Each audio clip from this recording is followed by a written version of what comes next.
Hello. This is the tier list I am going to be using in this video. And again, these names are just not that great, are they? They could have came up with more imaginative ones, like Shiver Me Timbers as an example. I'm not crediting myself or anything, I'm just saying it's a really good name. Alright, there you go. Got a banger for my favourite ones out of these. I got Lovely for the ones that are, pretty good. Mid's just average, of course.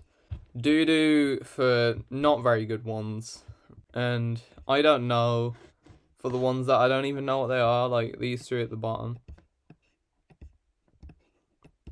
I've got no clue what these actually are, so I can't rank them.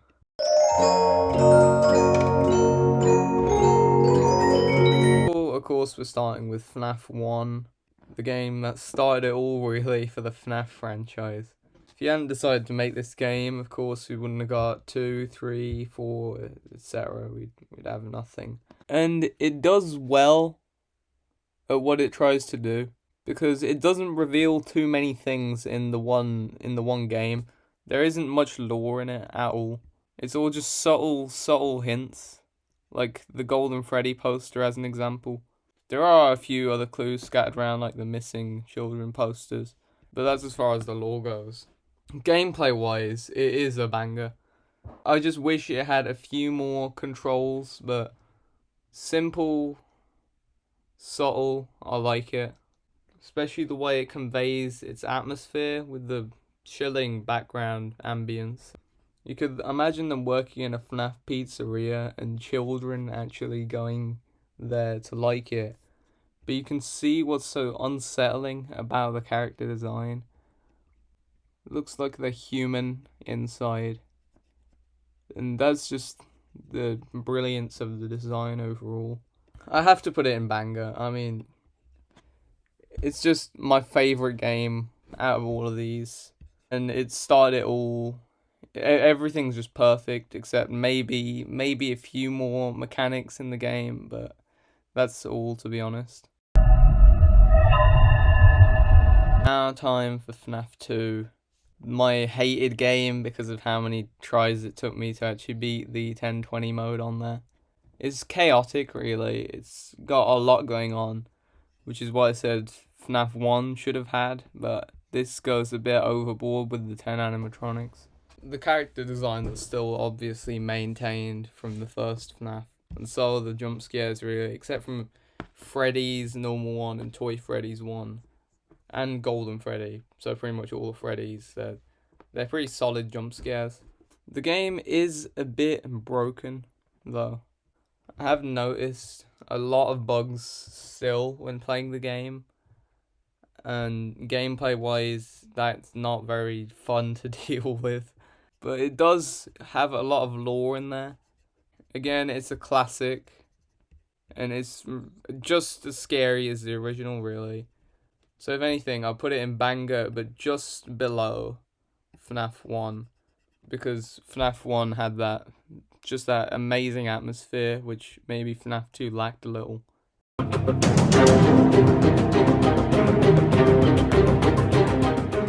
Alright, the infamous FNAF 3, where do I begin? Well, the atmosphere is amazing. I love the build-up. The trailer was horrifying. And this is the closest I'd say FNAF got to being scary around games 3 and 4. Because just the thought of a serial killer in a spring bonnie suit that's been trapped and he's been rotting for years. He's limping still after you, still going on. It's just horrifying to think of, really. The jump scare is not great. I've seen people in my comments saying that he just walks up to you, so it shouldn't have counted as a jump scare on my list.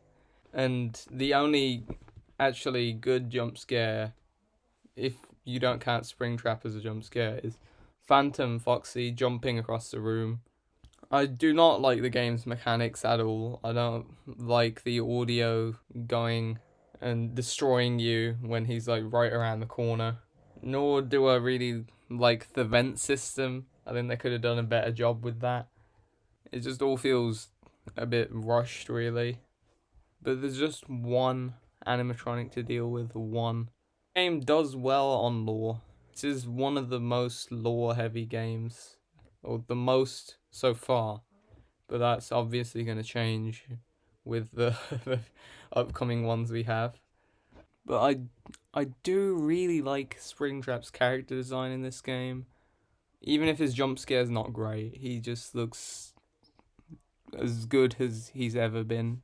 Way better than Scraptrap in FNAF 6. But just because of the poor mechanics of the game and how, rushed it felt when it came out, they could have done a lot better job with it.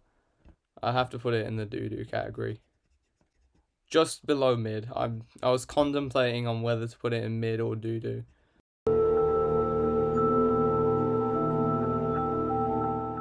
After the failure of FNAF 3 came a way better game in FNAF 4. A masterpiece, some would say, but let's see what I think of it. Firstly, the atmosphere, just as good as FNAF 1's atmosphere. The thought of being trapped in the room, they can come out either side. You can even look behind you in this game. And the bells ringing in the background, that just hits different, man. The character design is even better. The massive teeth they have and the withered design of them with the glowing eyes. It looks so unsettling, but I think at points it does look over exaggerated. I think they could have toned it back a little to make it kind of look real. Because at times it just doesn't feel like you're the one getting jump scared. It feels unreal, which the last three games did well in thinking that there were more real designs. The mechanics are pretty good because you have a lot of things to worry about with Fredbear and Nightmare coming after you in the later nights.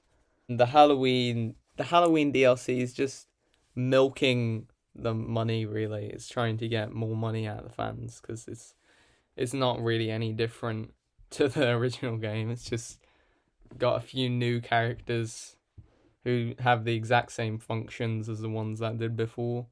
Lore wise, it's just as good as FNAF 3 because you actually get to see the Bite of 83 in there, and you get to see, Michael Afton. Though I do like how all the games have this lore in them in the background. I prefer it to be in the background like it was in FNAF 1 and FNAF 2, rather than them going out of their way and trying to cram it into the game, which it feels like it was in the last two, FNAF 4 and 3. I don't like the plush trap mini games mid-nights. I just think it looks a bit goofy the way it kind of crawls up to you through the hallway. I think that's a bit of a waste there. They could have made a lot more of that. But I do like the thought of you having to run to every door just to stay alive from these massive beasts. But if I had to rank it, I would put it above FNAF 2, but not quite as good as FNAF 1. All because of the reasons I mentioned earlier.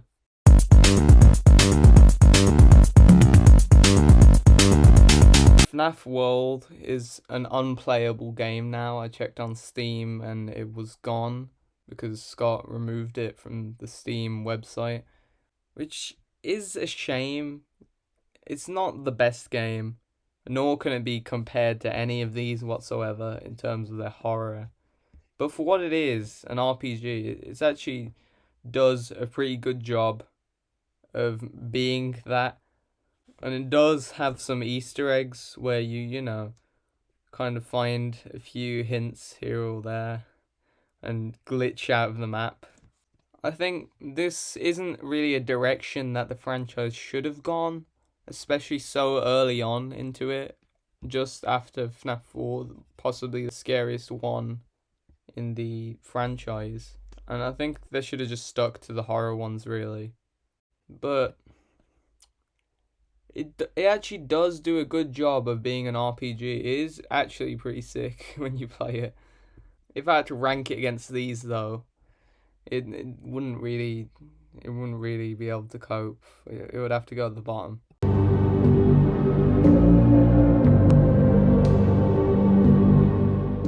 Okay, sister location took a very strange turn in the franchise. It went from this FNAF World game to this really futuristic pizza place that's apparently under the ground. I am a big fan of this game, especially the custom night, because that's that actual one that feels like a FNAF game. But I'm not a big fan of the linear kind of story that's just there for, you to see. Not really based on skill until you get to the parts where you have to run across the dark rooms or, fight off the, was it mini arenas? The small ballerina people. I do prefer ones that require more skill for you to advance throughout the game, though. It does do a good job on lore. It's very subtle in the way it does it as well, because you don't know what they're talking about at the time. No one knew, except maybe game theory, but that's just game theory. I would say it is a pretty good game. It is good. It doesn't qualify for the banger, because again, you don't need skill to be able to progress until night 4. And it's just kind of like a story game until you get to the custom night. So I'd have to put it in lovely.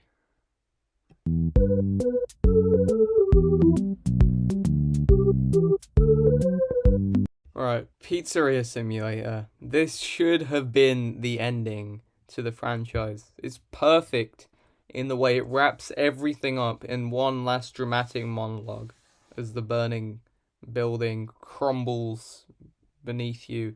But no, they had to make a UCN, a Help Wanted, an AR, and a security breach, and a movie, and books, and, all the good stuff. But Pizzeria Simulator, gameplay-wise, shifts into a children's game where you design the pizzeria.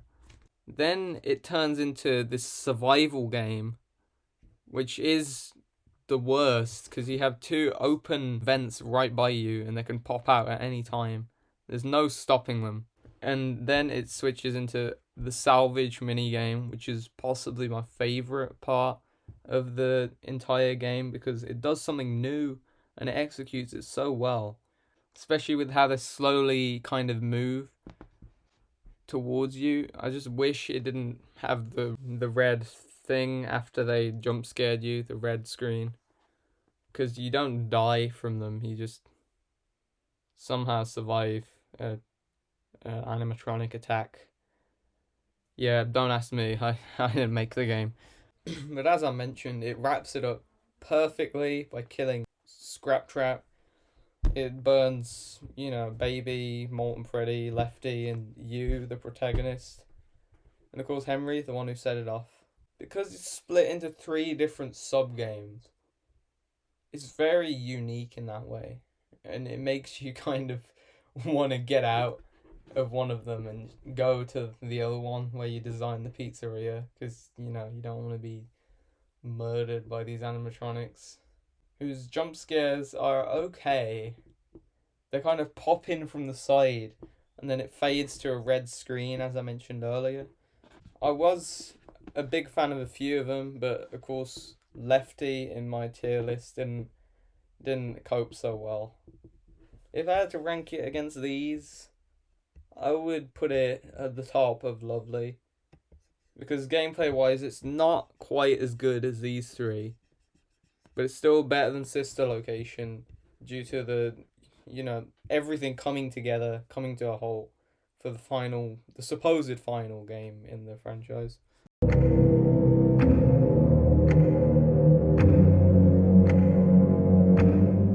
We have UCN, where William Afton's trapped in some sort of nightmare state by Golden Freddy after dying. Again, don't know how it works, don't ask me, I didn't make the game. I'm just here to review it. I've never been a fan of this game. I don't like the amount of things you have to deal with. I don't like the jump scares, as you saw in my video. If you haven't already watched it, I'd recommend it because it took me a while and it's worth it. But yeah, some of the jump scares like Withered Chica and just normal Foxy, they were the worst. There were only a few good ones in the cluster of bad ones that stood out in the way they actually jump scared you. I do understand why people would like this game. It's more a chaos sort of game rather than a horror game. You gotta try and cope with, make a strategy to try and win the game. I do know people have beat 50-20 mode before. I don't know how, but they've done it. I might have to. I would try it, but my laptop kind of can't run it. But yeah, gameplay wise, it is pretty fun deciding which ones you have to deal with in the night. And lore wise, it does kind of make sense. It does fit in with everything that's gone on before it. Just the jump scares absolutely suck, and it's just too chaotic for my liking. If I had to rank it on here, it will be right at the bottom of mid. Just about surviving the drop to doo-doo, because I do understand why it may be liked by some people.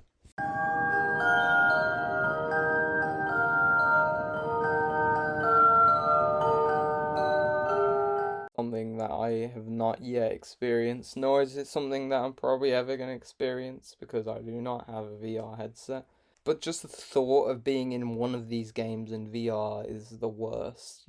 That's the last thing you'd want to be in, especially with some of the jump scares like the Night Marionette and Golden Fredbear walking around the room before he gets you. That it's just so good in the way it's executed.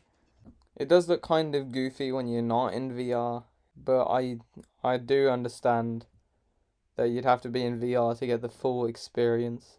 Now, the atmosphere is at times a bit goofy, a bit times the worst. By a bit goofy, I mean when Bonnie begins to play the guitar for some reason, and it's got rainbow lights going over him. I don't understand what's going on there. But the scary part is when the light color changes and that horrifying music begins to play. I don't know what you call it, but it's just the worst in terms of, the best in terms of horror, I mean. I don't like what they did with the lore from this game on. I'm gonna go out there and say it. I don't understand how Afton became a glitch trap. I think they should have just let him rot in FNAF UCN or just burn in Pizzeria Sim, even better. But I don't understand why he's a computer thing. I don't want to understand why because that just doesn't sound good to know. I need more important information stored in my brain. But if I had to rank it, I would put it. I'd put it. Gameplay wise, it's a masterpiece, really. So I'd have to put it in banger. I have to put it here, in between 4 and 2. 4 is just slightly better in the way it's executed. The jump scares just look more on point. And 2 is just a bit worse. Where do I begin? I've played this before, and I didn't like it whatsoever. I didn't like how you had to consistently rotate your camera around just to get it. You could just like kind of move the camera around. That would make more sense with your finger rather than having to get up and start spinning around. But the jump scares, as I mentioned in my last, or the second last video now, because I've just put another one out. Well, as I mentioned in my last ranking video, they're all the same. They all look the same. They all do the same animation when attacking you. And I think they could have put a lot more effort into that. I do appreciate the fact that it's a free mobile game. Mobile games aren't really the most impressive, let's be honest. And I do appreciate the fact that there are workshop animations which may or may not be the most disturbing thing in the entire series, except from the books. It's the worst gameplay that you could have imagined. It's so inconvenient the way you have to play, and you have to walk over to another one just to go get it. Yeah, I don't like the premise of it. It just sounds like a rip-off Pokemon Go, and for that I have to put it in the bottom of doo-doo. Even below FNAF World, because at least that was good at what it tried to do.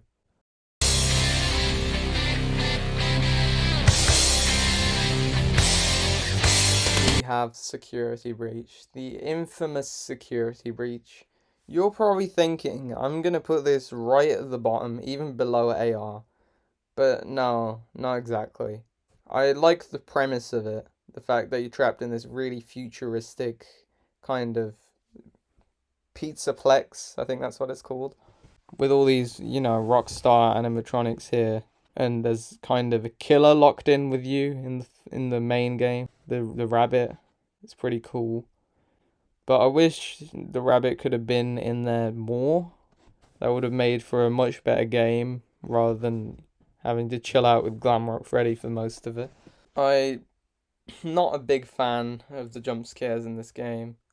Some of them are good, like ironically the security bots.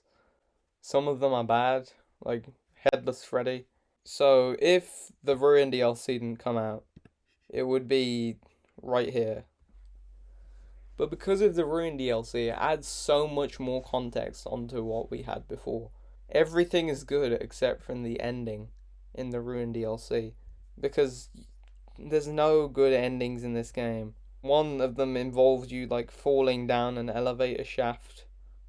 The other has the mimic get you, and I think there's another one where you go the wrong way and it just cuts to Gregory. But the rest of the Ruin DLC is perfect. The atmosphere is much better than what it was in the main game.